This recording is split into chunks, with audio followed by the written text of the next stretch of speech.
দেখুন, আমরা প্রচন্ড আত্মবিশ্বাসী। ইন্ডিয়া জোট কেন্দ্রে সরকার গঠন করবে।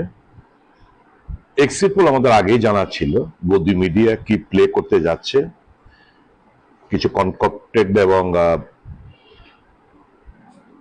ভেস্টেড ইন্টারেস্টেড হয়ে তারা এনডিএ জোটকে দেখিয়েছে একটা ক্লিন সুইপ করার মতো। এবং সে করতে গিয়ে কালকে আপনারা নিশ্চয় দেখেছেন, আমি জি নিউজ এবং আজ তকের কথাই বলি, এটা দিয়ে বুঝতে পারবেন। আমরা সবাই জানি হরিয়ানা 10টা সিট রয়েছে।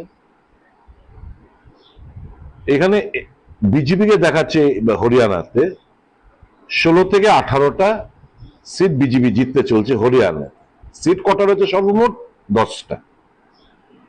তেলেঙ্গানায় কংগ্রেস কন্টেস্ট করছে 9টা।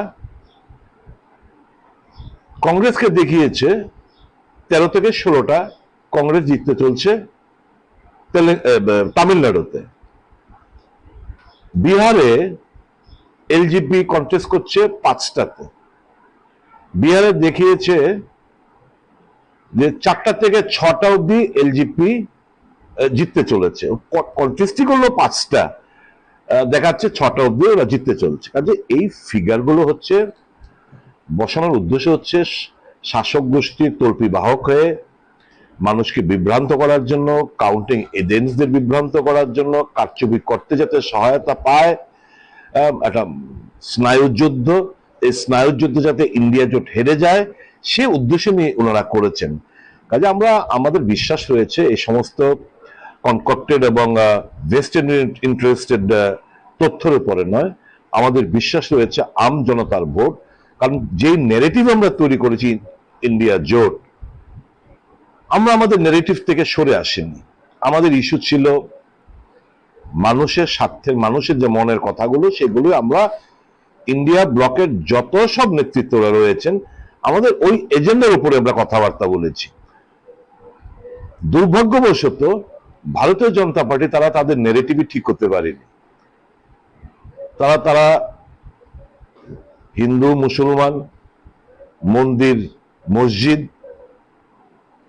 শমশানঘাট কবরস্থান, মঙ্গলসূত্র ভ্যান্স, মহাত্মা গান্ধী থেকে শুরু করে এই সমস্ত ইস্যু নিয়ে ওনারা মানুষকে বিভ্রান্ত করার চেষ্টা করেছেন। আমরা যাতে আমাদের নেগেটিভ থেকে সরে আসি, কাউন্টার দেই, ওনারা চেষ্টা করেছেন। কিন্তু আমরা আমাদের মূল ইস্যু থেকে আমরা সরে আসিনি, যেগুলো পাবলিক ইস্যু। কাজে আমরা খুব পজিটিভ নোটে আমরা নির্বাচনটা আমরা মানুষের কাছে আমরা নিয়ে যেতে পেরেছি। মানুষের উপর আমাদের অগাধ আস্থা, বিশ্বাস। এইবার Modi has been badly exposed. আসল নগ্ন চেহারাটা মানুষ বুঝে গেছে এবং যত নির্বাচন যতগুলো ফেজ গেছে আস্তে আস্তে তার নগ্ন চেহারাটা বেরিয়ে এসছে। মানুষ তাকে ঘৃণার সাথে প্রত্যাখ্যান করবে এবং বিজেপিকে একটা সমুচিত জবাব দেবে বলে আমাদের বিশ্বাস। Sir, what do you think?